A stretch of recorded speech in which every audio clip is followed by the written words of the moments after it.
Rețeta asta este absolut demențială. Trebuie să vă arăt și vouă cum se fac. Știu rețeta de la o prietenă poloneză. Sunt puțin diferite față de șnițelele noastre clasice, dar au un gust super. Dar hai să nu mai stăm mult la vorbă și să-ți arăt și ție cum se fac. Ai nevoie de un ardei roșu pe care îl tai mărunt cu bulețe. Dacă îți plac rețetele mele, te rog să-mi lași și mie un like, mă ajută foarte mult. Lasă-mi un comentariu și spune-mi ce părere ai despre această rețetă. Pune ardeiul roșu într-un vas încăpător. Tai cu bulețe și un ardei verde. Mă găsești și pe Instagram, yummy.expert. Postez rețete noi în fiecare săptămână. Eu în ultima perioadă numai șnițele dintre astea am făcut. Ai mei sunt înnebuniți după rețeta asta. De asta am spus că trebuie să o împărtășesc și cu voi.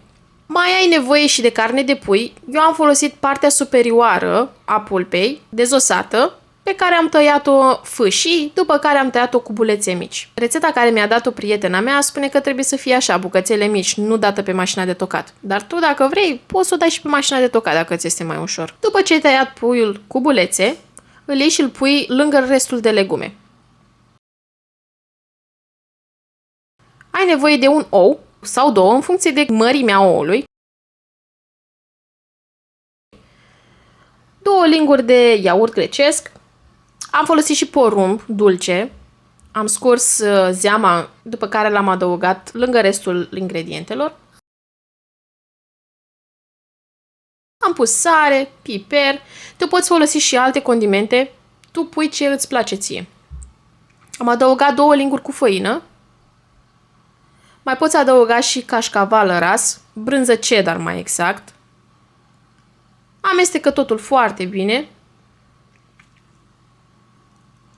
Pune o tigaie la încins, adaugă 2-3 linguri cu ulei, ia cu lingura din compoziție și pune-le în tigaie.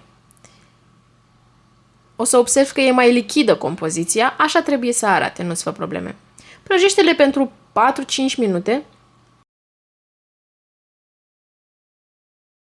după care întoarce-le pe partea cealaltă pentru încă 2-3 minute.